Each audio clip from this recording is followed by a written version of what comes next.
بسم اللہ الرحمن الرحیم۔ ناظرین، پروگرام آج اسلام میں ہم آپ کو خوش آمدید کہتے ہیں۔ اللہ تعالیٰ نے اپنی کتاب قرآن پاک میں جو احکام ہمیں عطا فرمائے ہیں، جو قوانین ہمیں دیے ہیں، ان میں سے ایک بہت اہم قانون میراث کے حوالے سے ہے۔ بدقسمتی سے ہمارے ہاں عام طور پر لوگ اس قانون سے واقف نہیں ہیں۔ اس کے علاوہ جس طرح اس قانون کو سمجھا گیا ہے، اس حوالے سے بھی بعض مسائل سامنے آتے رہتے ہیں، جنہیں نشانہ بنا کر، جنہیں موضوع بنا کر غیر مسلم مستشرقین اسلام کے اوپر حملے کرتے ہیں۔ اس لیے اپنے آج کے پروگرام میں ہم اسلام کے قانون میراث پر تفصیل سے بات کریں گے۔ ہمارے ساتھ شریک گفتگو ہیں ممتاز ریسرچ اسکالر جناب جاوید احمد غامدی صاحب۔ ساتھ میں ہمارے شرکا بھی موجود ہیں جو سوالات کے ذریعے سے پروگرام میں حصہ لیں گے۔ ناظرین، ہم پروگرام کا باقاعدہ آغاز کریں گے، لیکن اس وقت ہم لے رہے ہیں ایک شارٹ بریک۔ ہمارے ساتھ رہیے۔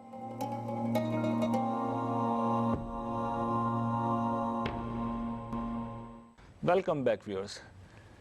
جاوید صاحب، اسلام کا قانون میراث، یہ وہ موضوع ہے جس پر آج ہمیں بات کرنی ہے۔ تو میں یہ چاہتا ہوں کہ ابتدا میں آپ فرمائیے کہ یہ قانون قرآن نے کیوں بیان کیا؟ کیا اس کی اہمیت ہے کہ قرآن نے اتنی تفصیل کے ساتھ اس قانون کو بیان کیا ہے؟ اس میں دو چیزیں ہیں۔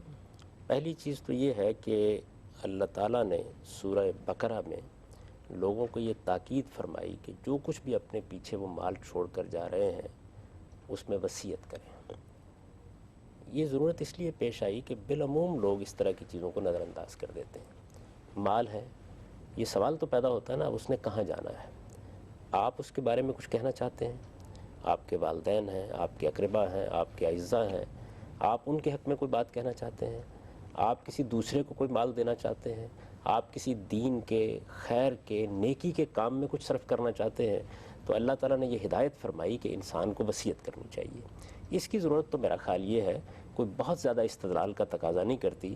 آپ بھی محسوس کرتے ہیں، میں بھی محسوس کرتا ہوں کہ اگر آدمی اپنے پیچھے کچھ چھوڑ رہا ہے تو اسے بتانا چاہیے کہ اس معاملے میں اس کی اپنی رائے کیا ہے، وہ کن کو دینا چاہتا ہے۔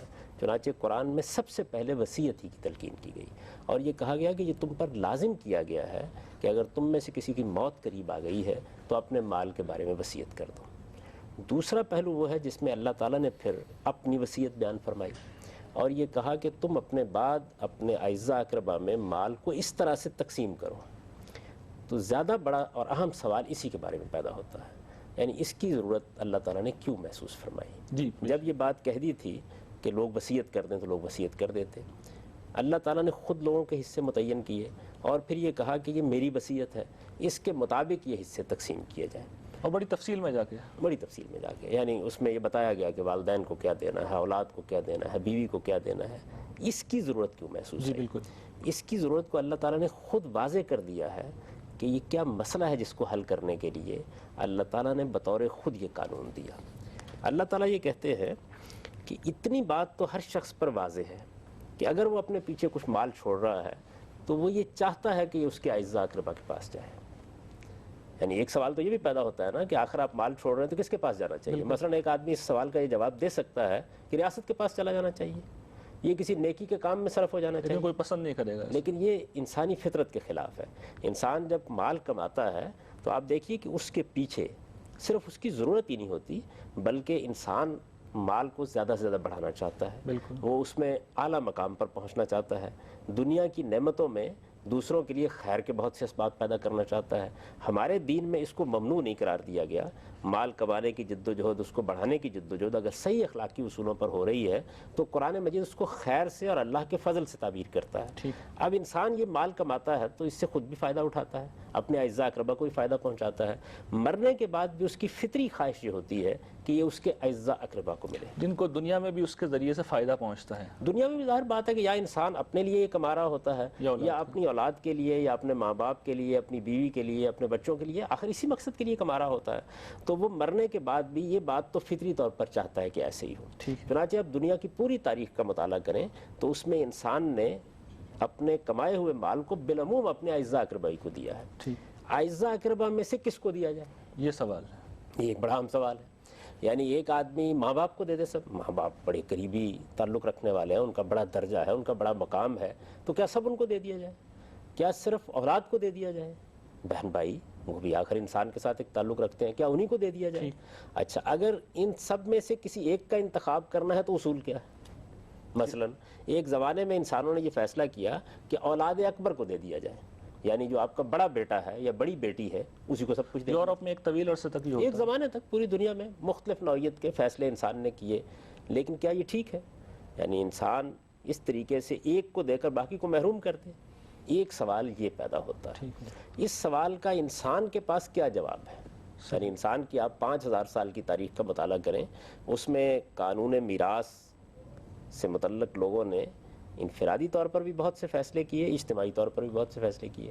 ان سارے فیصلوں پر ایک نگاہ ڈال کے دیکھ لیں تو آپ کو یہ معلوم ہوگا کہ یہ چیز تو ایک قدر مشترک کے طور پر موجود ہے کہ مجھے اپنا مال بہرحال اپنے اعزاء اقربا کو دینا ہے, لیکن کن اعزاء اقربا کو دینا ہے اور کتنا دینا ہے, یہ تو اگلا سوال ہے نا. ایک تو یہ ہے کہ دینا کتنا ہے, کس کو دینا ہے, ماں کو دے دوں, باپ کو دے دوں, بیٹے کو دے دوں, کس کو دے دوں؟ ریاست صاحب یہ جھگڑوں کا بھی بعد میں سبب بن سکتا ہے. اگر یہ ان کو دینا ہے, فرض کر لیجیے طے کر لیا کہ دینا ہے, تو ان میں سے کس کو کتنا دینا ہے؟ اچھا, اگر یہ آدمی خود یہ فیصلہ کرتا ہے تو اس میں ایک بہت نفسیاتی مسئلہ پیدا ہو جاتا ہے.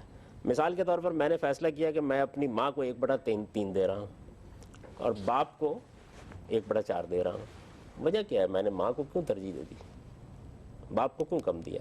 اچھا, باپ کو زیادہ دے دیا تو ماں کو کیوں کم دیا؟ بیٹے کو زیادہ دے دیا, بیٹی کو کیوں کم دیا؟ اچھا, اگر کم اور زیادہ کا معاملہ نہیں, برابر برابر تقسیم کر دوں تو اس کے اندر بھی بے انصافی کے بہت سے پہلو نمایاں ہو جاتے ہیں. تو یہ اصل میں وہ مسائل ہیں جن میں انسان کے پاس کوئی بنیاد موجود نہیں ہے فیصلہ کرنے کی. میں اس سے پہلے بھی کئی مرتبہ یہ عرض کر چکا ہوں, اب پھر دہرائے دیتا ہوں کہ اللہ تعالیٰ اپنی شریعت کن معاملات میں دیتے ہیں؟ انہی معاملات میں دیتے ہیں جن میں انسان کے پاس کوئی بنیاد نہیں ہوتی فیصلہ کرنے کی. چنانچہ قرآن مجید نے دیکھیے اس کو بیان کیا ہے, اور یہ بیان کیا ہے انہی آیات میں جہاں میراث کا قانون بیان ہوا ہے. پہلے اللہ تعالیٰ نے اپنی وصیت بیان کی, پھر یہ بیان کیا کہ میں یہ وصیت اولاد کے بارے میں کر رہا ہوں, پھر اس میں والدین کے حصے بیان کیے, پھر اس کے بعد درمیان میں کلام کو تھوڑی دیر کے لیے روک کر یہ فرمایا کہ آباؤکم و ابناؤکم لا تدرون ایکم اقرب لکم نفع, یعنی تمہاری اولاد, تمہارے والدین, تم یہ فیصلہ نہیں کر پا رہے تھے کہ ان میں سے کون منفعت کے لحاظ سے تم سے قریب تر ہے. یہ علت ہے. یہ گویا اللہ تعالیٰ نے اس بات کی حکمت بیان کی کہ میں نے یہ قانون دیا کیوں ہے. یعنی اللہ تعالیٰ کو کیا ضرورت پیش آئی کہ وہ آپ کو یہ قانون دیں. اس وقت بھی میں ہمیشہ لوگوں سے یہ کہتا ہوں کہ آپ اللہ تعالیٰ کے دیے ہوئے قانون کو ایک طرف رکھ دیجئے اور مجھے بتائیے کہ آپ نے کوئی فیصلہ کن بنیاد دریافت کر لی ہے جس کی بنیاد پر آپ اپنے بعد اپنی میراث کسی کو دے دیں گے. یار سب لوگ اس کے جواب میں یہ کہتے ہیں کہ جو جتنا ضرورت مند ہے اس کو آپ اتنا دے دیں. میں اس کے بارے میں ابھی عرض کرتا ہوں. دیکھیے, پہلا مسئلہ تو یہ ہے نا کہ آپ نے رشتہ داری کی بنیاد پر دینا ہے. اگر ضرورت کی بنیاد پر دینا ہے تو پھر یہ سوال پیدا ہوگا کہ کس کی ضرورت زیادہ ہے. ہو سکتا ہے آپ کے ہمسائے کی زیادہ ہو, یعنی کیا ضرورت کے اصول کو اختیار کریں گے آپ؟ پہلی چیز تو یہ ہے, ہم اس پہ گفتگو کر چکے کہ انسان فطری طور پر اپنا مال اپنے اعزاء اقربا کو دینا چاہتا ہے. یعنی وہ یہ چاہتا ہے کہ میں نے جو کچھ کمایا ہے یہ میری اولاد کو ملے, یہ میرے والدین کو ملے, یہ میرے رشتہ داروں کو ملے, یہی چاہتا ہے. لیکن اولاد, والدین, بہن بھائی, بیوی, شوہر, یہ قریبی رشتہ دار ہونے کے باوجود کوئی ایسی بنیاد نہیں رکھتے واضح طریقے پر جس میں آپ یہ بتا سکیں اچھا فلاں کو اتنا دے دیا جائے, فلاں کو اتنا دے دیا جائے. آپ جو فیصلہ کریں گے باعث نزاع بن جائے گا, جو رائے قائم کریں گے اس پر اعتراضات ہو جائیں گے. اگر آپ برابر تقسیم کریں گے تو بے انصافی ہو جائے گی. اگر آپ ان کو کسی لحاظ سے ایک دوسرے پر ترجیح دیں گے تو وہ یہ سوال اٹھائیں گے کہ ترجیح دینے کا باعث کیا بنا ہے. رشتہ داری کا تعلق زیر بحث ہے, ابھی ضرورت کو زیر بحث نہ لائیے. تو رشتہ داری کے تعلق کی بنیاد پر انسان کے پاس کوئی بنیاد نہیں ہے جس میں وہ فیصلہ کر سکے کہ فلاں کو ملنا چاہیے, فلاں کو نہیں ملنا چاہیے, اور فلاں کو اتنا ملنا چاہیے اور فلاں کو اتنا ملنا چاہیے. تو پہلی چیز یہ ہے کہ تعلق اور رشتہ داری یہ بنیاد تو ہے میراث تقسیم کرنے کی, لیکن رشتہ دار ایک نہیں ہے نا. وہ آپ کے اگر بالکل قریبی بھی آپ دیکھیں تو اولاد آگے, والدین پیچھے, بہن بھائی دائیں بائیں, میاں بیوی کے تعلق کی بنیاد پر خاندان کا ہے. تو یہ تو وہ قریبی رشتے ہیں کہ جن کو آپ کسی حال میں بھی محروم نہیں کر سکتے. انہی میں جینا ہے ہمیں, انہی میں جینا ہے. انہی کے سارے معاملات آپ سے متعلق. مرنے کے بعد بھی آپ کی دلچسپی اگر ہو سکتی ہے تو انہی سے ہو سکتی ہے. ان رشتہ داروں میں سے کس کو دیا جائے, کس کو نہ دیا جائے, اور کس کو کتنا دیا جائے. اگر فرق کیا جائے تو کس بنیاد پر کیا جائے, برابر کیا جائے تو کس بنیاد پر کیا جائے. یہ اصل میں وہ بنیادی سوال ہے جس کا کوئی جواب انسان کے پاس نہیں ہے. میں یہ کہتا ہوں کہ اگر اس کا آج بھی کوئی جواب آپ پیش کر دیں تو ہم اللہ تعالیٰ کے بیان کردہ قانون میراث کو ایک طرف رکھ دیتے ہیں, آپ کا جواب سننے کے لیے تیار ہیں. لیکن کوئی انسان وہ جواب پیش کرے اور یہ بتائے کہ جی میں نے بنیاد دریافت کر لی ہے, یعنی مجھ پر واضح ہو گئی ہے یہ بات کہ اس بنیاد پر ہم یہ فیصلہ کر لیں گے, تو اللہ تعالیٰ کا سب سے پہلے تو آپ اعتراف کیجئے کہ یہ بہت بڑا کرم ہے انسانیت کے اوپر کہ اس نزاع سے اللہ تعالیٰ نے انسان کو بچا لیا. یعنی اب جب اللہ تعالیٰ کے بیان کردہ حصوں کے مطابق آپ رشتہ داروں کو دیتے ہیں تو کسی کو یہ سوال کرنے کی ضرورت باقی نہیں رہتی کہ مجھے کیوں دیا گیا اور فلاں کو کیوں نہیں دیا گیا, اور مجھے کم کیوں دیا گیا اور فلاں کو زیادہ کیوں دیا گیا. تو اس طریقے سے تعلقات جن کا تقدس غیر معمولی ہے, تعلقات جن میں محبت قائم رہنی چاہیے, تعلقات جو مرنے کے بعد بھی احترام کے جذبات کے ساتھ باقی رہنے چاہیے, ان کو بچا لیا گیا ہے.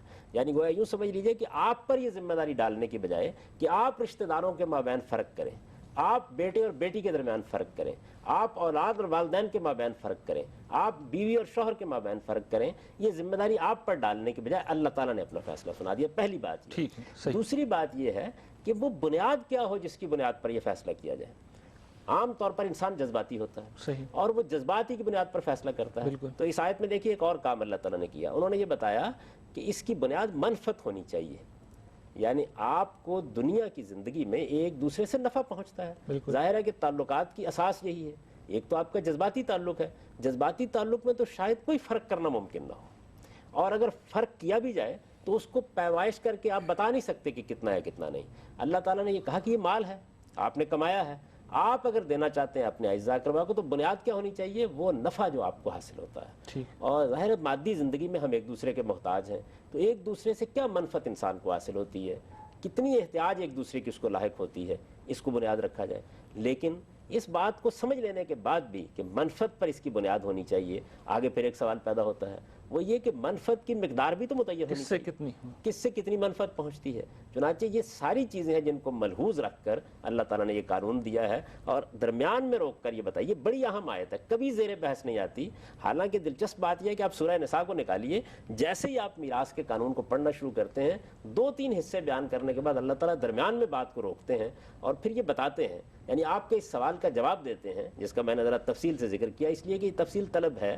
اس سوال کا جواب دیتے ہیں کہ میں نے کیوں حصے مقرر کیے ہیں, میں نے کیوں یہ قانون دیا ہے.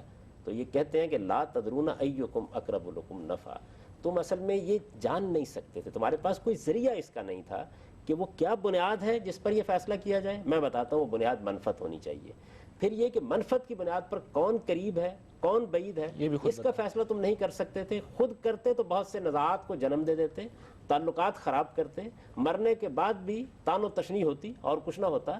میں نے یہ بتا دیا ہے تاکہ تم پر اس کی ذمہ داری نہ آئے. تو یہ آپ کے اس سوال کا جواب ہے کہ انسان کے پاس اپنی میراث کو تقسیم کرنے کے لیے, اپنے ترکے کو تقسیم کرنے, زندگی میں انسان جو فیصلے چاہے کرتا رہتا ہے, اپنے ترکے کو تقسیم کرنے کے لیے کوئی بنیاد موجود نہیں ہے.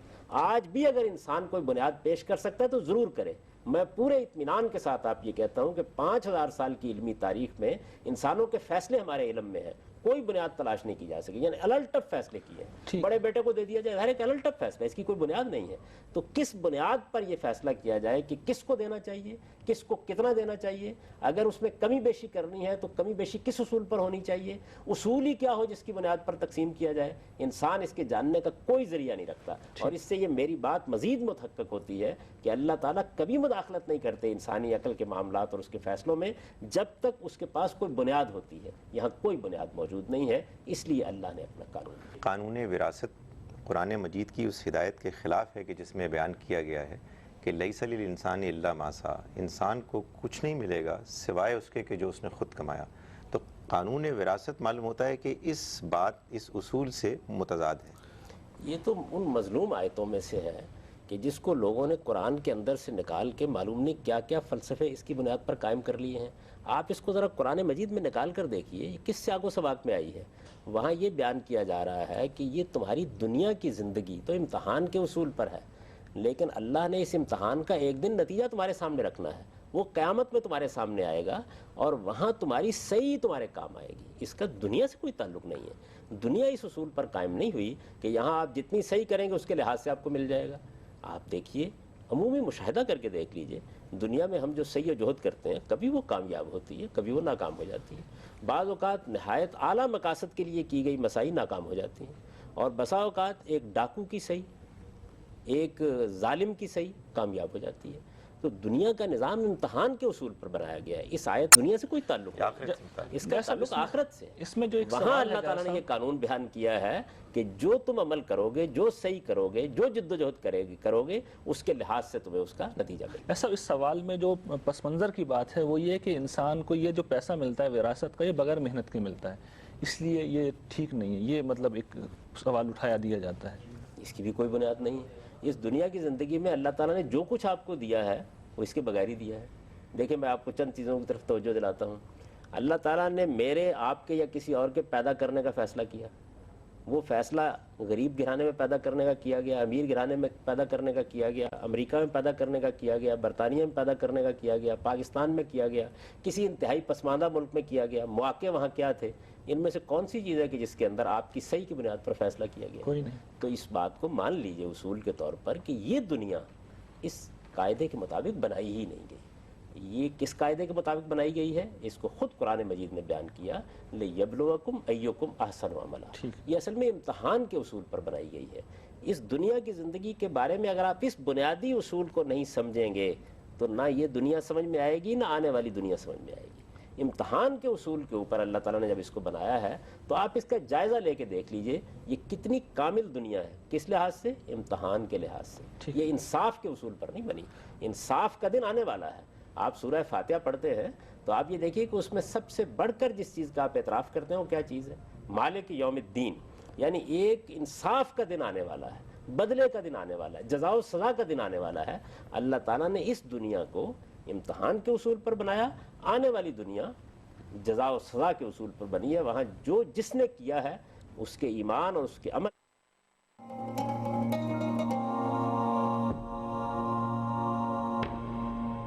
فطری طور پہ اب سوال تو یہ ہونا چاہیے کہ وہ کیا قانون ہے, اس کی تفصیلات. لیکن ہمارے یہاں ایک دوسرا بڑا مسئلہ اس وقت موجود ہے, چونکہ آپ نے غیر معمولی حکمت بیان کی کہ نفع بخشی معیار ہے.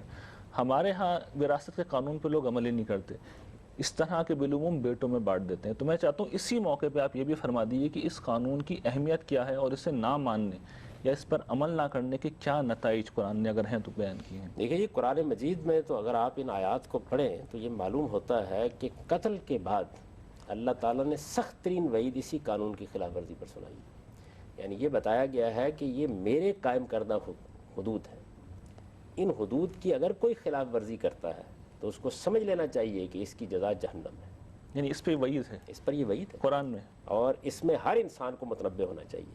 یعنی ہر مسلمان کو یہ سمجھ لینا چاہیے کہ جس طرح جب کسی انسان کو آپ قتل کرتے ہیں اس کی جان کا اتلاف کرتے ہیں, یہ مال کا اتلاف ہے. اللہ تعالیٰ کے دونوں کو حرمت حاصل ہے. قرآن مجید نے معیشت سے متعلق جو ہدایات دی ہیں ان میں ایک بنیادی ہدایت یہ ہے کہ جان, مال, آبرو کی حرمت قائم کی گئی ہے. یعنی اللہ تعالیٰ کا یہ کرم ہے انسانیت کے اوپر کہ انہوں نے ابتدا سے انبیاء علیہ السلام کے ذریعے سے یہ بات بالکل واضح کر دی کہ انسانی جان کو, انسانی مال کو, انسانی آبرو کو حرمت حاصل ہے. اب ظاہر ہے کہ جب مال کی یہ نوعیت ہے تو آپ اس حرمت کو پامال نہیں کر سکتے. اللہ کے قانون کے مطابق یہ آپ کے پاس آیا ہے, اللہ کے قانون کے مطابق یہ آگے منتقل ہوگا, یا جب بھی منتقل ہوگا تو اللہ کے بنائے ہوئے قاعدوں ضابطوں کے مطابق منتقل ہوگا, انصاف کے مطابق منتقل ہوگا. یعنی اس معاملے میں آپ دھاندلی نہیں پیدا کر سکتے. کسی کا مال لے لینا, کسی کی جان لے لینا بغیر کسی حق کے, یہ بڑے جرائم میں سے ہے. چنانچہ اللہ تعالیٰ نے اس پر لوگوں کو متنبہ کیا ہے کہ یہ اصل میں حقوق قائم ہو گئے.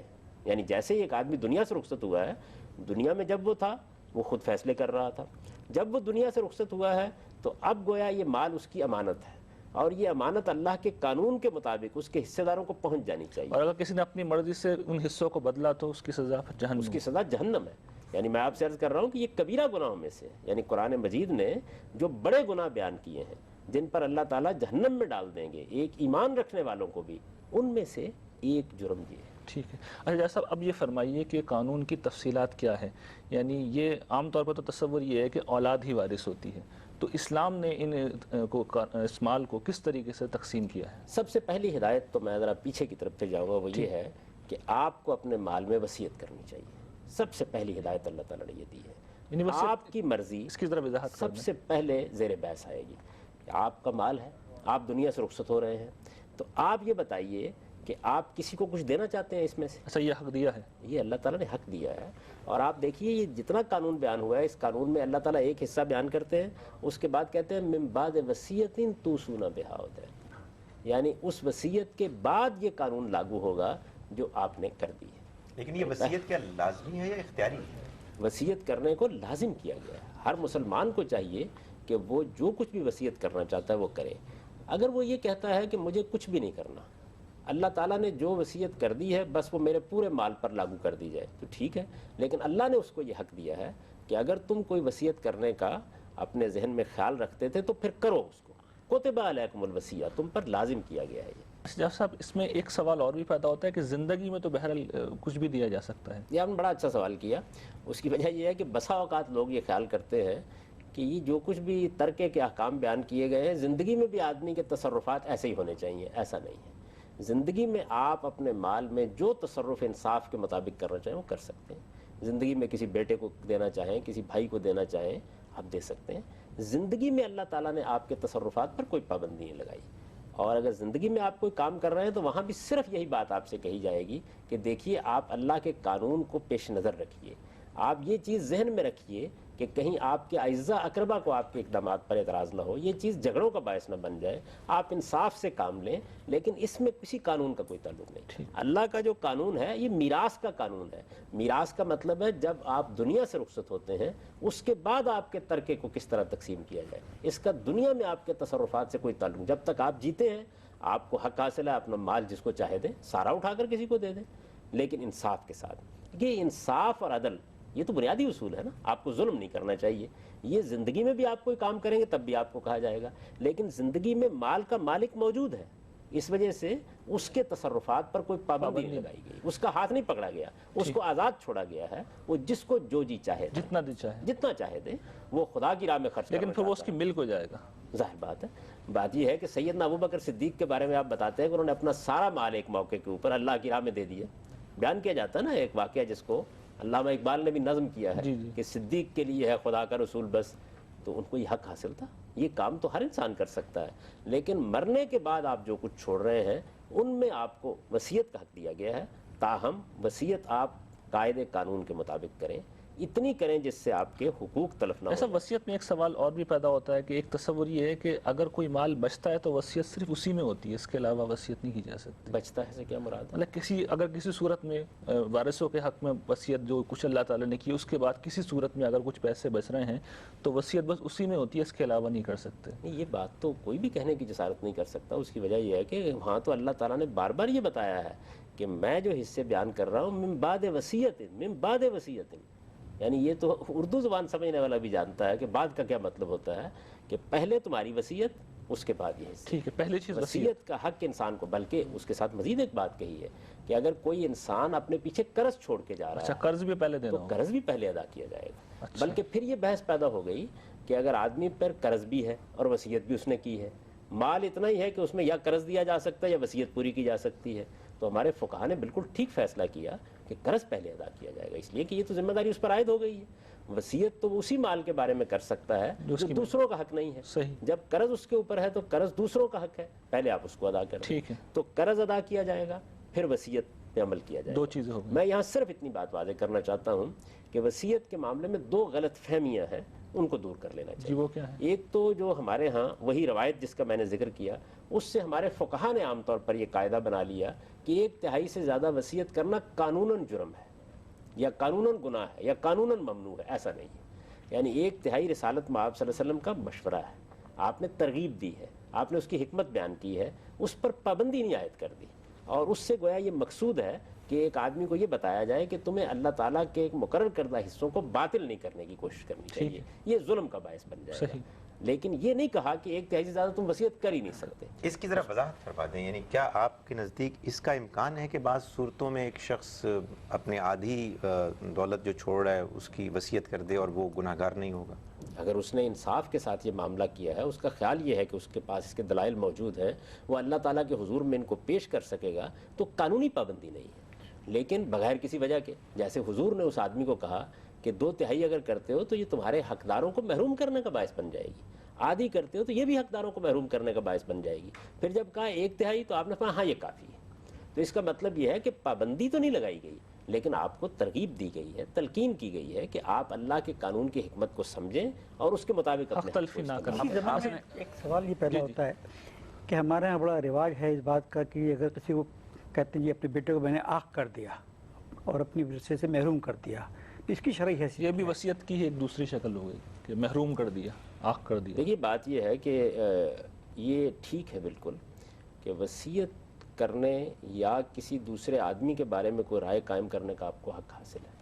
یعنی آپ یہ کہہ سکتے ہیں کہ اللہ تعالیٰ نے جس منفعت کے اصول کے اوپر حصے مقرر کیے ہیں، اس نے اس منفعت کا خاتمہ کر دیا ہے۔ ایک بیٹا انتہائی نافرمان ہے، اس نے باپ کے مقابلے میں سرکشی اختیار کی ہے، اس کو نکال کے گھر سے باہر پھینک دیا ہے۔ اس طرح کے سنگین واقعات پیش آ سکتے ہیں، آپ کو یہ کہنے کا حق حاصل ہے۔ یعنی آگ کرنا جس کو آپ کہتے ہیں، یہ آپ کو حق حاصل ہے کہ آپ ایسا کہیں۔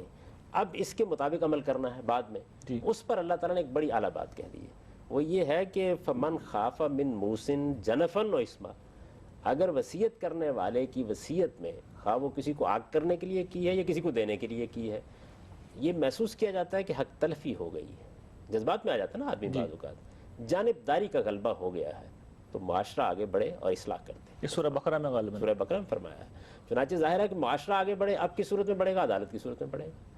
تو اگر اس میں کوئی حق تلفی کی بات اس نے کر دی، کر سکتا ہے آدمی، کہنے کو کہہ سکتا ہے، تو اس کی اصلاح کر دینی چاہیے۔ تو میں یہ گزارش کر رہا تھا کہ ایک غلط فہمی تو یہ ہے کہ 1/3 کا معاملہ قانونی نہیں ہے، یہ اصل میں ترغیب ہے۔ صحیح۔ اس کے ساتھ یہ بہت اچھا ہوا کہ یہ وضاحت بھی ہو گئی کہ اگر اس کے باوجود کسی آدمی نے، یعنی اگرچہ اللہ تعالیٰ نے پابندی تو نہیں لگائی، آدمی نے جو کچھ کیا ہے، آپ محسوس کرتے ہیں کہ اس میں حق تلفی ہو رہی ہے، تو سوسائٹی آگے بڑھ کے اس کی اصلاح کرا سکتی ہے۔ زندگی میں جب وہ وصیت کر رہا ہو اس وقت بھی آگے بڑھ کے اصلاح کرا سکتی ہے، اور اگر مرنے کے بعد یہ معلوم ہو کہ واقعی کوئی حق تلفی اور غیر جانبداری کا معاملہ ہو گیا ہے، تب بھی عدالت اس میں مداخلت کر کے اس کو بہتر کر سکتی ہے۔ یعنی اس کی وصیت کا احترام قائم رہنا چاہیے، لیکن قرآن نے یہ کہا ہے کہ فمن خاف من موسن جنفن و اسما، یعنی معلوم ہو رہا ہے کہ اس کے اندر جانبداری ہو گئی، معلوم ہو رہا ہے اس میں حق تلفی ہو گئی، تو معاشرے کو اپنا کردار ادا کرنا چاہیے۔ اس سے گویا اس میں بھی اعتدال پر۔ دوسری بات جس کی طرف میں توجہ دلانا چاہتا ہوں وہ یہ ہے کہ عام طور پر یہ خیال کیا جاتا ہے کہ اب وارثوں میں سے کسی کے حق میں کسی بنیاد پر بھی وصیت نہیں کی جا سکتی۔ یہ روایت بھی ہے سب غالباً، ایک روایت بھی بیان کی جاتی ہے، اور ہمارے عام طور پر اس میں لوگوں کا اتفاق بھی ہو گیا۔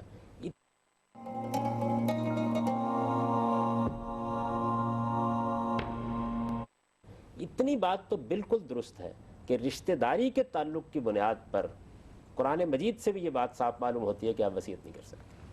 یعنی جن کو اللہ نے وارث قرار دے دیا ہے، مثال کے طور پر آپ کی ماں ہے، آپ کا باپ ہے، آپ کی اولاد ہے، آپ کے بہن بھائی ہیں، جن کو بھی وارث قرار دے دیا گیا ہے، ان کے حق میں آپ کو رشتہ داری کی بنیاد پر وصیت نہیں کرنی چاہیے۔ ٹھیک ہے۔ کیوں؟ ایک تو یہ کہ اللہ تعالیٰ یہ کہتے ہیں کہ میں نے رشتہ داری کی بنیاد پر وصیت کر دی۔ دوسری بات یہ کہتے ہیں کہ تمہارے پاس یہ جاننے کا کوئی ذریعہ ہی نہیں ہے کہ رشتہ داری کی بنیاد پر کس کو ملنا چاہیے اور کتنا ملنا چاہیے۔ صحیح۔ تو جب آپ اب یہ جسارت کر رہے ہیں تو گویا یہ کہہ رہے ہیں کہ میں جانتا ہوں یہ بات۔ صحیح۔ تو یہ تو اللہ تعالیٰ کے قانون کو باطل کرنا ہے۔ میرے نزدیک نبی صلی اللہ علیہ وسلم نے اگر یہ بات فرمائی کہ لا وصیت لوارث، میں اس وقت روایت پر نہیں بحث کرنا چاہتا، اس روایت کی کوئی سند نہیں ہے، لیکن اگر یہ بات فرمائی تو قرآن مجید کے بالکل اس قاعدے کے مطابق فرمائی۔ ٹھیک ہے۔ یعنی رشتہ داری کا تعلق بیٹا ہونے کی بنیاد پر، بیٹی ہونے کی بنیاد پر اللہ نے مقرر کر دیے ہیں، اس سے زیادہ نہیں بڑھ سکتا۔ اس میں تو آپ نہ کمی کر سکتے نہ بیشی کر سکتے، اس کے حقدار ہو گئے ہیں۔ لیکن انہی وارثوں میں سے ضرورت اور خدمت کی بنیاد پر آپ فیصلہ کر سکتے ہیں۔ میں مثالیں دیتا ہوں چند آپ۔ مثال کے طور پر آپ یہ سمجھتے ہیں کہ آپ کے 3 بیٹے تھے، ان میں سے 2 بیٹوں کو آپ نے پڑھا دیا، لکھا دیا، آپ نے ان کو برسر روزگار ہوتے اپنی زندگی میں دیکھ لیا، آپ نے ان کی شادی کر دی، بیاہ کر دیا، وہ اپنی اپنی جگہ پر کھڑے ہو گئے۔ آپ کا ایک چھوٹا بچہ ہے، وہ قرآن نے جس کو بیان کیا نا کہ آدمی بعض اوقات اپنی چھوٹی اولاد کے بارے میں بہت تردد میں مبتلا ہوتا ہے، اسے خیال ہوتا ہے کہ معلوم نہیں بھائی اس کے ساتھ کیا کریں گے، بہنیں اس کے ساتھ کیا کریں گی، رشتہ دار اس کے ساتھ کیا کریں گے، اس کی تعلیم کا کیا ہوگا، اس کی باقی ذمہ داریوں کا کیا ہوگا۔ تو یہ اب معاملہ جو ہے یہ رشتہ داری کا نہیں رہا۔ ٹھیک ہے۔ بیٹا ہونے کی حیثیت تو سب برابر ہے، لیکن یہ اس کی ضرورت ہے. یہ ضرورت مند تو بھی ہے. ضرورت کے لحاظ سے آپ اب اس کی تعلیم کے لیے، اس کے دوسرے معاملات کی وصیت کر سکتے ہیں. ٹھیک. اسی طرح خدمت کا معاملہ ہے، سارے چھوڑ کر چلے گئے اپنے اپنے کاموں میں، ایک نے کسی بہت سرکشی کی بنیاد پر نہیں. ایک بچے نے اصرار کر کے یہ فیصلہ کیا، ایک بچی نے یہ فیصلہ کیا کہ میں ماں باپ کی خدمت کروں گی. انسان پر بڑھاپا بھی تو آتا ہے، بڑھاپے میں اس نے سہارا دیا، اپنی بہت سی تمناؤں اور آرزوؤں کو ختم کر کے خدمت کے لیے وقت رکھا. آپ اس کا صلہ دینا چاہتے ہیں. تو ضرورت اور خدمت، یہ اب آپ اللہ کے قانون کے مقابلے میں نہیں کھڑے ہوئے، اس کا فیصلہ تو آپ ہی کو کرنا ہے. تو جس طریقے سے آپ اپنے کسی دوست کے لیے وصیت کر سکتے ہیں، آپ اپنے کسی ملازم کے لیے وصیت کر سکتے ہیں، آپ کسی دینی کام کے لیے وصیت کر سکتے ہیں، بالکل اسی طریقے سے آپ اپنے وارثوں کی کسی ضرورت یا کسی خدمت کی بنیاد پر بھی ان کے لیے وصیت کر سکتے ہیں. تو یہ بات سمجھ لینی چاہیے کہ یہ جو وارث کے حق میں وصیت نہ کرنے کے لیے کہا گیا وہ رشتہ داری کی بنیاد پر ہے. یعنی آپ اللہ تعالیٰ کے بیان کردہ قانون کو رشتہ داری میں تو ہر حال میں مانیں گے. اور میں اس کی حکمت بیان کر چکا ہوں کہ آپ کے پاس فیصلہ کرنے کا ذریعہ ہی کوئی نہیں ہے اس میں. اگر آپ فیصلہ کر رہے ہیں تو لازماً اپنے پیچھے نزاعت چھوڑ رہے ہیں، لیکن ضرورت اور خدمت کی بنیاد پر فیصلہ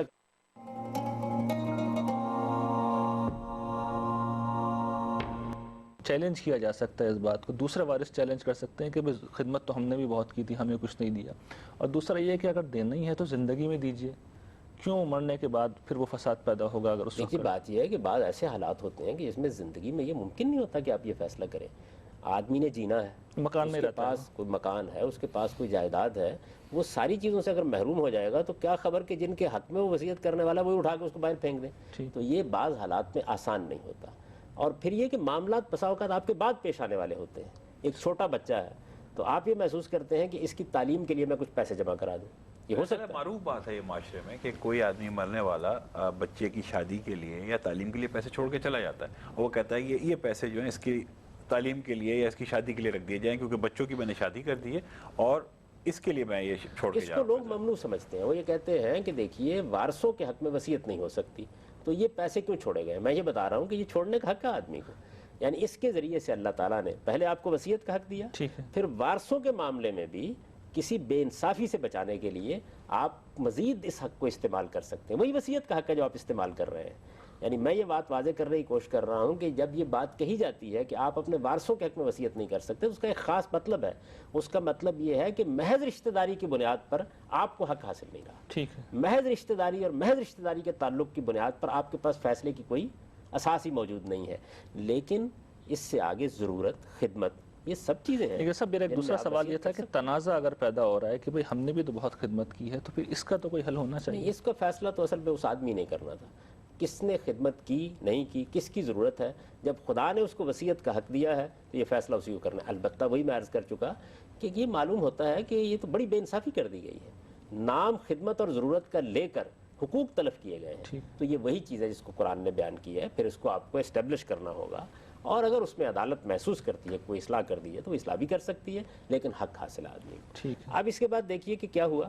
پہلے آپ کو وصیت کا حق دیا، ٹھیک ہے، جس شخص کے بارے میں بھی آپ کرنا چاہیں کر دیں. اس کے بعد وارثوں کی ضرورت اور خدمت کے معاملے میں بھی آپ کو حق حاصل ہو گیا کہ آپ وصیت کر دیں. یہ دونوں کام کرنے کے بعد کوئی مسئلہ اب آپ کی طرف سے باقی نہیں رہ گیا. جب آپ کے مسائل ختم ہو گئے، اب اللہ تعالیٰ یہ کہتے ہیں کہ جو کچھ بھی ترکہ آپ کے پاس ہے یہ اب میرے بیان کردہ اس قانون کے مطابق تک. صاحب اس میں ایک میں چاہتا ہوں اس سے پہلے کہ آپ اس تفصیل پہ ایک سوال اور ہے. ہماری سوسائٹی کا وہ بڑا عملی سوال ہے. لوگ یہ کہتے ہیں کہ نماز فرض ہے، نماز اگر چھوڑ دی تو پھر اس کا فدیہ دینا شرط ہے، اور مرنے والے کے مال سے پھر وہ فدیہ دیا جائے گا، اور وہ پھر اس کے ترکے کے اوپر ایک طرح سے قرضہ ہے. تو یہ پوری نمازیں کیلکولیٹ ہوں گی اور پھر اس کا جو مال ہے ترکہ اس میں سے یہ قرض کے طور پہ پہلے نکال کے اللہ کی راہ میں خرچ کیا جائے گا. نماز کا کوئی فدیہ دین میں مقرر نہیں کیا. نہیں، اہل علم بیان کرتے ہیں ایسے کہ بھئی ایک روزے کے کس بنیاد پر بیان کرتے ہیں. روزے کے معاملے میں تو اللہ تعالیٰ نے یہ اجازت دی ہے، نمازوں کے معاملے میں تو یہ نہیں. نماز اگر آپ کی چھوٹ گئی ہے تو آپ کو اسے پڑھنا چاہیے. اگر آپ کسی وجہ سے بہت سی نمازیں نہیں پڑھ سکے تو اللہ سے توبہ و استغفار کیجیے، اس کا کوئی فدیہ نہیں دیا جا سکتا. یہ بات معلوم نہیں کہاں سے آئی ہے. یہ نہ قرآن میں بیان ہوئی ہے، نہ کسی صحیح حدیث میں بیان ہوئی ہے. اس کی کیا بنیاد ہے؟ کوئی بنیاد نہیں. ٹھیک ہے، تو آپ اس سے بیان فرما رہے تھے. تو میں یہ عرض کر رہا تھا کہ جب آپ نے یہ سب کام کر لیے تو اب دیکھیے اب پھر کوئی عقلی سوال باقی نہیں رہ گیا کہ انسان کو جو کچھ اپنی عقل استعمال کر کے کرنا تھا اس کے اللہ تعالیٰ نے حدود متعین کر دیے اور آپ کو حق دے دیا کہ آپ پہلے اس کو استعمال کر لیں. اللہ نے جو عقل آپ کو دیا، ہر آدمی کے حالات مختلف ہو سکتے ہیں، ہر آدمی کے لیے ضرورت اور خدمات کے دائرے مختلف ہو سکتے ہیں، ہر آدمی کی ترجیحات مختلف ہو سکتی ہیں۔ جہاں جہاں انسانی عقل فیصلہ کر سکتی ہے وہاں اللہ نے پورا اختیار آپ کو دیا ہے۔ آپ اس فیصلے کو آپ جب کر کے اس حق کو استعمال کر لیتے ہیں، یہ آپ کی وصیت پوری ہو گئی۔ جب وصیت پوری ہو گئی، اب جو کچھ بچا ہے اس میں اللہ کے قانون کے مطابق حصے تقسیم کر دیے جائیں گے، اور وہ نہایت سادہ قانون ہے۔ یعنی وہ قانون یہ ہے کہ پہلے والدین اور بیوی یا شوہر میں سے جس کا حصہ بھی اللہ نے مقرر کیا ہے پہلے وہ ادا کیا جائے گا، اس کے بعد جو کچھ بچا ہے وہ اولاد کو دے دیا جائے گا۔ اولاد موجود نہ ہو تو بہن بھائیوں کو مل جائے گا، اولاد کو جس طریقے سے دینا ہے اسی طرح بہن بھائیوں میں اس کو تقسیم کر دینا ہے۔ یہ نہایت سادہ قانون ہے۔ ٹھیک ہے، کوئی آدمی بھی زندگی میں جس کو جو دینا چاہے دے سکتا ہے، اور اس کے مرنے کے بعد وہ وصیت اتنی ایڈوائزیبل ہے، ایڈوائز کی ہے حضور اکرم صلی اللہ علیہ وسلم نے جو ہدایت کی ہے اس کے مطابق کرنا چاہیے۔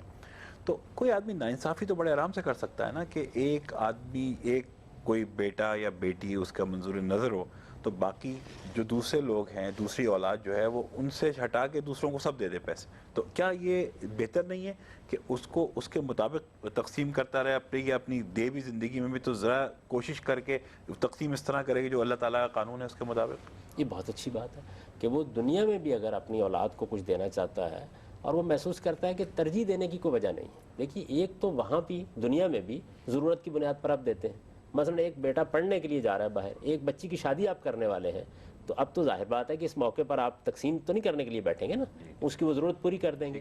لیکن آپ کو یہ خیال ہوا کہ میں اپنے بچوں کو کچھ دوں، اب یہاں پھر رشتہ داری کی بنیاد پر آپ دے رہے ہیں، تو اس موقع پر اللہ کے قانون کو پیش نظر رکھنا چاہیے، کیونکہ اللہ تعالیٰ نے آپ کی رہنمائی کر دی ہے، اس رہنمائی کو آپ قبول کریں، تاہم پابندی نہیں لگائی۔ یعنی انسان کے لیے بہتر یہی ہے کہ یہاں بھی وہ اسی قانون کے مطابق فیصلہ کرے۔ اگر وہ کسی اور مصلحت کے تحت یہ فیصلہ کسی اور بنیاد پر کرتا ہے تو حق ہے اس کو کہ یہ کرے، پابندی نہیں لگائی گی، قانوناً آپ پابند نہیں کیے گئے۔ ہم آپ کی بات بہت اچھی ہے کہ اگر آپ کے پاس کوئی وجہ ترجیح نہیں ہے تو اللہ کے قانون کے مطابق ہی کیوں نہ عمل کیا جائے۔ یعنی جو قانون مرنے کے اگر وہ بعد ہے، بحیثیت اولاد دے رہا ہے کسی کو اور قانون کے مطابق عمل کرے گا تو اللہ تعالیٰ کی بھی سرخرو ہوگا اور دنیا بھی کو مسئلہ کوئی دنیا میں جھگڑا نہیں پیدا ہوگا۔ وہ یہ کہہ سکتا ہے کہ دیکھیے اللہ تعالیٰ نے جو قانون مرنے کے بعد کے بارے میں دیا ہے میں نے زندگی میں بھی اسی پر عمل کر دیا، تو پابند تو نہیں کیا آپ کو، اور دنیا کی زندگی میں پابند کرنا بھی نہیں چاہیے تھا، کیونکہ بہت سے مسائل آپ کے ہو سکتے ہیں۔ لیکن پابندی نہ ہونے کا یہ مطلب نہیں ہے کہ آپ اللہ تعالیٰ کی ہدایت سے فائدہ نہ اٹھائیں، فائدہ اٹھائیے، اس کے ذریعے سے آپ کو بہت سے نجات اور جھگڑوں سے نجات حاصل ہو جائے گی۔ اصل میں وہی بات جو میں نے ابتدا میں عرض کی تھی کہ انسان کو ممکن حد تک اس سے بچنا چاہیے کہ اس کے فیصلوں کے بارے میں حرف اٹھایا جا سکے، انگلی رکھی جا سکے۔ آپ اللہ کے قانون سے رہنمائی حاصل کر لیں گے، نہ بیٹی بولے گی نہ بیٹا بولے گا۔ یعنی کچھ خاندانوں میں یہ چلا آتا ہے کہ صرف بیٹے جو ہیں ان کو جائیداد مل جاتی ہے، اور اس کا وہ جواز بھی یہ پیش کر دیتے ہیں کہ ہم وصیت کر رہے ہیں، اللہ نے ہمیں وصیت کا حق دیا ہے، ہم نے وصیت کر دی کہ ہمارے اولاد بیٹوں کو ملتی جائے جائیداد، تو وہ اس کے ہاں اللہ کی کیا پکڑ ہوگی اور کیا اس کا نہیں، وہ تو انہوں نے اللہ کے قانون کو اگر وصیت کی ہے تو پھر تو اللہ کے قانون کو باطل کر دیا۔ یعنی پھر تو اس کے معنی یہ ہے کہ انہوں نے اللہ تعالیٰ کی جو ہدایت تھی اس کے مقابل میں سرکشی اختیار کر لی ہے۔ دنیا میں کوئی چیز دیتے ہوئے آپ نے کسی بیٹے کی یا بیٹی کی ضرورت کے لیے کوئی چیز اس کو دے دی ہے، دنیا میں آپ جو چیز چاہے سب دنیا میں ہوتے ہوئے آپ کو منتقل کر دینا ہے۔ اس کا یہ مطلب نہیں ہے کہ آپ وصیت کریں، وصیت تو پھر مرنے کے بعد اگر آپ نے کرنی ہے تو کسی متعین ضرورت یا خدمت کی بنیاد پر آپ کیجیے، اور یہ کہیے کہ یہ میری خدمت اس نے کی ہے یا یہ معاملہ میرا اس کے ساتھ ہوا ہے، میں اس کے صلے میں یا اس ضرورت کو پورا کرنے کے لیے، جیسے آپ نے خود مثال دی کہ معلوم ہوتا ہے کہ چھوٹا بچہ ہے تو اب اس کی تعلیم ابھی مکمل ہونی ہے، اس کی شادی کا معاملہ ہے، کوئی بچی ہے، ایسا بھی ہوتا ہے کہ بعض اوقات آپ نے ایک بچی کو بیاہ دیا ہوا تھا، اس کے حالات اپنے گھر میں خراب ہیں اور یہ صاف معلوم ہو رہا ہے کہ اس کو ضرورت پڑ سکتی ہے، تو آپ کچھ وصیت کر دیتے ہیں کہ میری اس بچی کی یہ ضرورت ہے۔ اس پہ دیکھیے کوئی بھی اعتراض نہیں کرتا، یعنی اس میں بھی یہ کرنا چاہیے کہ آپ بٹھا کے سب بچوں کو بتا دیں کہ میں اس ضرورت کو پیش نظر رکھ کے یہ وصیت کر رہا ہوں، تو حق تو آپ کو دونوں جگہ مل گیا، ضرورت اور خدمت کے لحاظ سے۔ رشتہ داری کے تعلق کی بنیاد پر البتہ جب بھی آپ فیصلہ کریں تو دنیا میں اگرچہ آپ کو جیتے ہوئے فیصلہ کرنے کا حق دیا گیا ہے، لیکن اس میں بھی اللہ کے قانون کو پیش نظر رکھیں جو مرنے کے بعد کے لیے ہے، تو یہ آپ کے لیے خیر و برکت کا باعث بھی ہوگا، آپ کو جھگڑوں سے بھی بچائے گا، آپ کے فیصلوں پر کسی کو انگلی رکھنے کی بھی ضرورت نہیں۔ پریکٹیکلی یہ دیکھا گیا، جیسے آپ نے فرمایا نا کہ کوئی ایک ضرورت مند اگر اولاد ہے تو یہ دیکھا گیا خاندانوں میں کہ جب کوئی صاحب وصیت کرتے ہیں تو وہ اس کو کوئی بھی پسند نہیں کرتا، یعنی ایک طرف وہ جن کے پاس کسی چیز کی کمی نہیں ہے اور ایک طرف وہ جو کافی ضرورت مند ہیں، اور وہ ان کو کچھ دے دیا جاتا ہے تو وہ جن کے پاس سب کچھ ہے وہ بھی یعنی اس شکایت کا باعث بنتا ہے. کہتے ہیں ہمارا حق تھا یہ. یعنی یہ چیز ایک معاشرے میں عجیب رائج ہو گئی ہے کہ ان کا کہتے ہیں وہ ہمارا حق مار کے اس کو دیا گیا ہے، حالانکہ وہ اللہ کے راستے میں بے شمار خرچ کر رہے ہوتے ہیں. وہ لوگ جن کو اللہ تعالیٰ نے بے شمار دیا ہے وہ بے شمار خرچ کر رہے ہیں، لیکن اگر کوئی سگی بہن یا سگا بھائی ہے جس کو ضرورت ہے اس کو دیتے وہ لوگ کترا. پتہ نہیں کیا معاشرے میں یہ ہماری چیز پیدا یہ بڑی بدقسمتی کی بات ہے، ایسا کرنا چاہیے. یعنی آپ دیکھیں کہ آپ کی کسی بہن کی، کسی بیٹی کی ایسی ضرورت تو نہیں ہے کہ جس ضرورت کو اگر آپ نے پورا نہیں کیا تو محض یہ تقسیم اس ضرورت کو پورا نہیں کر سکے. اللہ تعالیٰ نے جو قانون ہمیں دیا ہے اس قانون کے حدود میں نے واضح کر دیے ہیں. یہ سوال انہوں نے کیا، بڑا اہم سوال ہے. لوگ عام طور پر یہ خیال کرتے ہیں کہ انسان کے تمام فیصلوں پر پابندی لگا دی گئی ہے. نہیں، رشتہ داری کی بنیاد کے اوپر تو اللہ کا قانون لاگو ہوگا.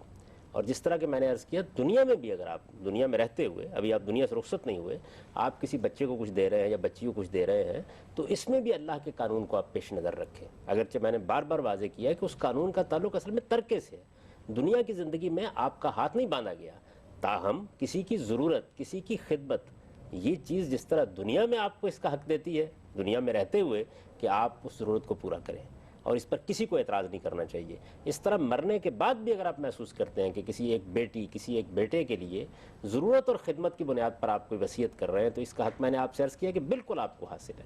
یہ لا وصیت وارث کے خلاف نہیں ہے، یہ قرآن مجید کی اس آیت کے خلاف بھی نہیں ہے. یہاں اصل میں آپ رشتہ داری کی بنیاد پر کوئی فیصلہ کر ہی نہیں رہے، کسی کی ضرورت کو پیش نظر رکھتے ہوئے، کسی کی خدمت کو پیش نظر رکھتے ہوئے فیصلہ کر رہے ہیں. اس فیصلے کا حق آپ کو خدا نے دیا ہے، آپ اس حق کو استعمال کر رہے ہیں، اس پر کسی کو حرف رکھنے کی اجازت نہیں ہونی چاہیے. اللہ تعالیٰ نے بار بار یہ بات قرآن میں کہی ہے کہ من بعد وصیت توصون بہا دین، یعنی یہ حصے اس کے بعد ہیں کہ تمہاری وصیت پوری کر دی جائے. جو وصیت تم نے کی ہے پہلے اس کو پورا کیا جائے گا. جب خدا نے یہ حق دیا ہے آدمی کو، ہاں اس نے بے انصافی کے ساتھ اس حق کو استعمال کیا ہے، اس نے آپ کو بھی یا اپنے آپ کو بھی دھوکہ دیا ہے، تو میں نے عرض کر دیا کہ اس میں عدالت کو مداخلت کا حق حاصل ہے کہ وہ اصلاح کرا دے. لیکن اگر ایسا نہیں ہے تو بہرحال یہ کام تو اس نے بڑی نیکی اور خیر کا کیا، کسی ضرورت کو پورا کیا، کسی خدمت کی بنیاد پر کوئی بات کی. یہ اللہ تعالیٰ کا بیان کردہ قانون ہے اور اس میں یہ دونوں ہی باتیں بڑی اہمیت کی حامل ہیں. ایک یہ کہ وصیت کا حق اس قانون کے بعد ختم نہیں ہو گیا، آپ کو وصیت کرنی ہے. اس پر اللہ تعالیٰ نے یہ پابندی نہیں لگا دی کہ لازماً ایک تہائی تک محدود ہوگی. یہ مشورہ دیا ہے، یہ ترغیب نبی صلی اللہ علیہ وسلم نے دی ہے تاکہ اور دوسرے یہ کہ وارثوں کے حق میں رشتہ داری کی بنیاد پر وصیت تو قرآن مجید کے صریح نصوص کی روشنی میں نہیں ہو سکتی. اللہ نے اس کو اپنی وصیت کہا ہے، یہ بتا دیا ہے کہ رشتہ داری کی بنیاد پر فیصلہ کرنے کی انسان صلاحیت نہیں رکھتا، لیکن رشتہ داری کے تعلق سے ہٹ کے ضرورت اور خدمت کی بنیاد پر آپ کو وارثوں کے حق میں بھی وصیت کرنے کا حق حاصل ہے. بہت بہت شکریہ جاوید صاحب، میں اپنے شرکا کا بھی بے حد مشکور ہوں. ناظرین، وراثت کے حوالے سے آپ نے ہمارا آج کا پروگرام ملاحظہ فرمایا. یہ ایک بہت اہم موضوع ہے اور اس کے اوپر ہم کوشش کے باوجود بھی اپنی گفتگو کو ایک پروگرام میں ختم نہیں کر سکے. اس لیے انشاءاللہ العزیز اگلے ہفتے ہم اسی موضوع پر گفتگو کرنے کے لیے اسی پینل کے ہمراہ آپ کی خدمت میں حاضر ہوں گے. اب اپنے میزبان ریحان احمد دوستوی کو اور آج اسلام کی ٹیم کو اجازت دیجیے. اللہ نگہبان. اللہ تعالیٰ نے سخت ترین وعید اسی قانون کی خلاف ورزی پر سنائی. یعنی یہ بتایا گیا ہے کہ یہ میرے قائم کردہ حدود ہیں، ان حدود کی اگر کوئی خلاف ورزی کرتا ہے تو اس کو سمجھ لینا چاہیے کہ اس کی جزا جہنم. یعنی اس پہ وعید ہے، اس پر یہ وعید ہے قرآن میں، اور اس میں ہر انسان کو متنبہ ہونا چاہیے. یعنی ہر مسلمان کو یہ سمجھ لینا چاہیے کہ جس طرح جب کسی انسان کو آپ قتل کرتے ہیں، اس کی جان کا اتلاف کرتے ہیں، یہ